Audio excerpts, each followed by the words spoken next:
Bonjour à tous et à toutes. Aujourd'hui, on se retrouve sur G-Sound pour une émission sur le thème des ateliers aux immersions digitales, les portes ouvertes de la formation MMI. Aujourd'hui, on se retrouve avec Valentin Bonjour. et Nicolas Hello. pour qui nous présentent leur atelier Fabrique ton MMI. Parfait. Alors tout d'abord, est-ce que vous pouvez nous présenter votre atelier? Je serais très content de vous présenter mon atelier après 45 tentatives de Je vois pas de quoi tu parles. Donc du coup, c'est Fabrique ton MMI. En gros, on a fait une extension du site avec du site des immersions avec un algorithme qui en gros prend les matières préférées en MMI des étudiants qui vont venir aux immersions. Et du coup, l'algorithme il va sortir des métiers en fonction de ces matières. Vous comprenez ou pas? Oui. Ça peut être un peu flou, mais je sais pas si. Voilà, quoi. Oui. C'est compréhensible. On comprend bien. Ouais. Nous en tout cas. Et Oui. quels sont vos rôles à chacun dans cet atelier? Pardon, j'ai pas compris. Hein. Quels sont vos rôles à chacun dans cet Je atelier? suis un peu étranger, donc Ah ouais parfois je comprends pas. Parle plus lentement. Putain, on n'a pas prévu de traducteur. Mais Toi, t'as fait quoi? Moi, donc, mon rôle, c'était de rechercher, donc, comme il a dit Nico, l'atelier. Le but, c'est de sélectionner en fonction des matières favorites des étudiants. Donc, on en sélectionne entre 2 et 4 sur le site. Et ensuite, ça nous sort des métiers avec les différentes poursuites d'études. Et du coup, je me suis occupé de rechercher tout ce qui était formation, etc. Et les métiers, les débouchés par rapport aux matières enseignées en MMI. Et après, moi, de mon côté, j'ai fait tout ce qui est la partie développement et le codage du truc, de la plateforme en PHP. Après, je fais un peu l'interface, que ça soit joli et tout.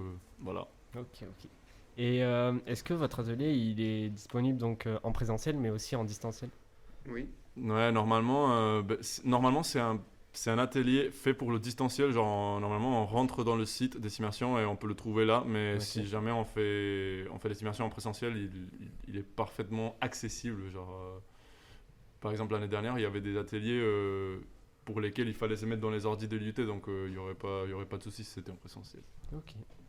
Et est-ce que vous pouvez me décrire une journée type de travail en semaine intersemestre? C'était une journée normale, quoi. Enfin, on arrive le matin donc, pour 8h30 avec donc la GP qui fait un appel pour voir les présences, nos présences, etc. Et puis après, nous, on travaillait ensemble, on regardait l'évolution des tâches de chacun, donc par rapport aux recherches, par rapport au codage, etc. Et on mettait à jour au fur et à mesure, tout en faisant valider et en faisant une sorte de débrief, par exemple, la gestion de communication pour tout ce qui est faute d'orthographe, tout ce qui est, voilà, aussi aux professeurs pour qu'ils nous donnent leur avis parce que ça les concerne aussi. Et voilà, donc une journée normale, c'était travailler en collaboration ensemble Je crois que c'était des journées de travail très, très lambda. Et donc pendant ces semaines intersemestres, quelle est la tâche que vous avez préféré effectuer? En ce qui me concerne, moi personnellement, moi j'ai bien aimé de coder genre toute la plateforme. Je sais pas, j'aime bien développer. Je me suis bien amusé, franchement, c'était marrant. Toi, Et non, moi j'ai bien aimé rechercher tout ce qui était formation, enfin surtout les débouchés parce que bon, nous ça nous concerne comme on est en deuxième année et que l'an prochain il y a des poursuites d'études pour ceux qui le désirent et du coup Ouais. ça permettait de découvrir pas mal de choses et du coup j'ai peut-être trouvé aussi ma poursuite d'études donc c'est pour ça que ça a servi et c'était cool. oui. Et quelle a été la tâche la plus difficile? Je pense que c'est le dev.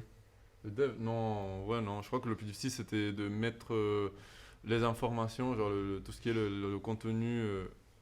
En forme, parce que déjà genre de base on avait trouvé du texte, genre par exemple les présentations des formations, non pardon des métiers, mais après il fallait bien les présenter avec dans un contexte d'orientation quoi. Et pareil pour les matières, genre il y a des matières que au début on les avait présentées de manière très monotone et après il fallait bien les vendre pour les étudiants en fait. Ouais, c'est ça. On avait trouvé sur le site de l'ONICEP par exemple des choses comme ça par rapport aux formations, mais c'est des textes très carrés, c'est des descriptions de la formation, mais pas forcément destinées à un public jeune.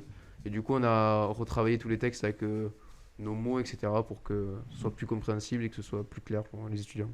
Et du coup, c'était pas un peu long de faire toutes ces recherches et de croiser les sources un peu?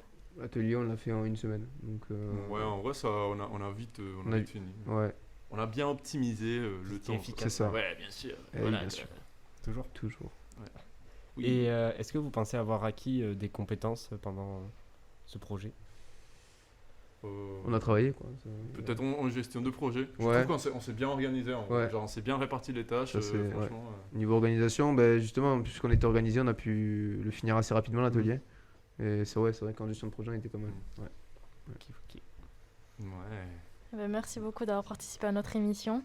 Et on se retrouve bientôt pour notre émission sur DigiSound.